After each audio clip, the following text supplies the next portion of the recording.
Okay, so for 5.4, we actually split up into a part A and a part B. Today we're only going to be doing part A, adding and subtracting complex numbers.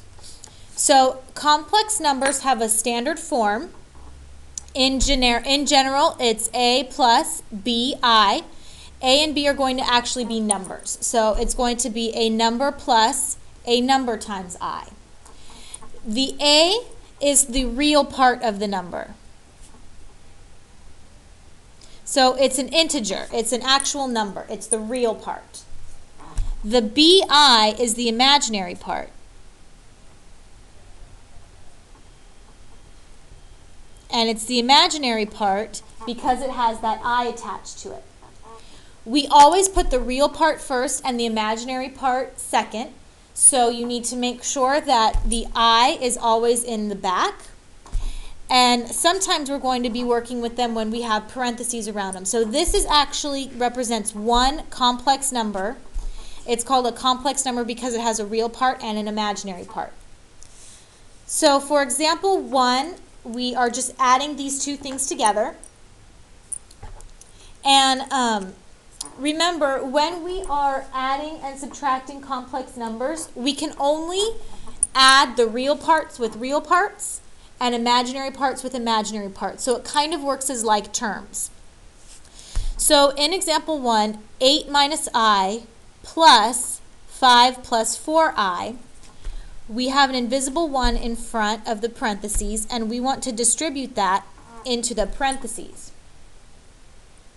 Now multiplying by positive 1 doesn't change anything, so I can rewrite it as 8 minus I plus 5 plus 4I. So I can take down the parentheses and rewrite it.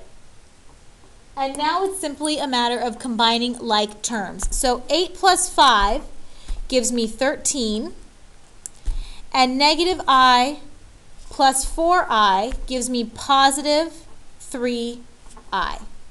And that's as far as we can go, so that's our answer.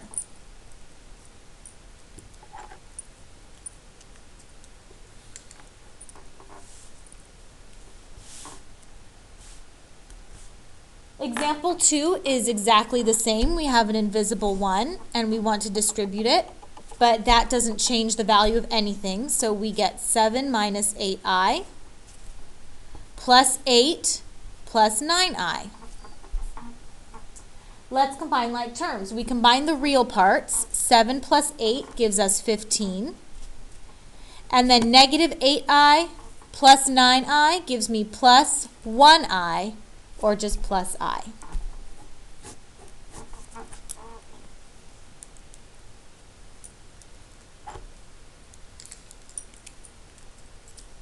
So that's two examples of addition.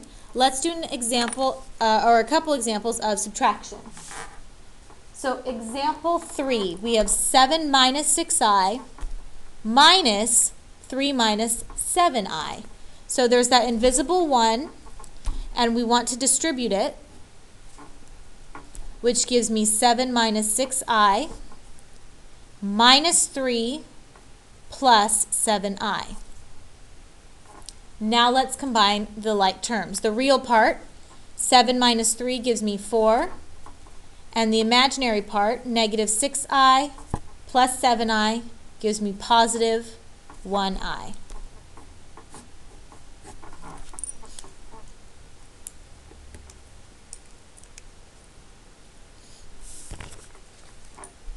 Last example, we have negative 5 minus 2I minus 3 minus 2I. So we have our invisible 1.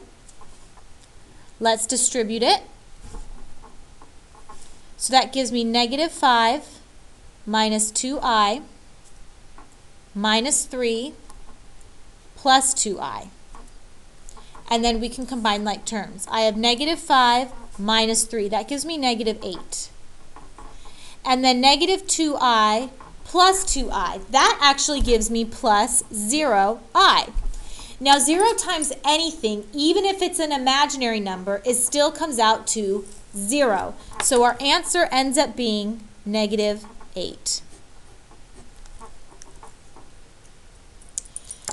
And that's adding and subtracting complex numbers. So remember, a complex number has a real part, the number, and an imaginary part, the i's. And we can only combine real parts with real parts and imaginary parts with imaginary parts.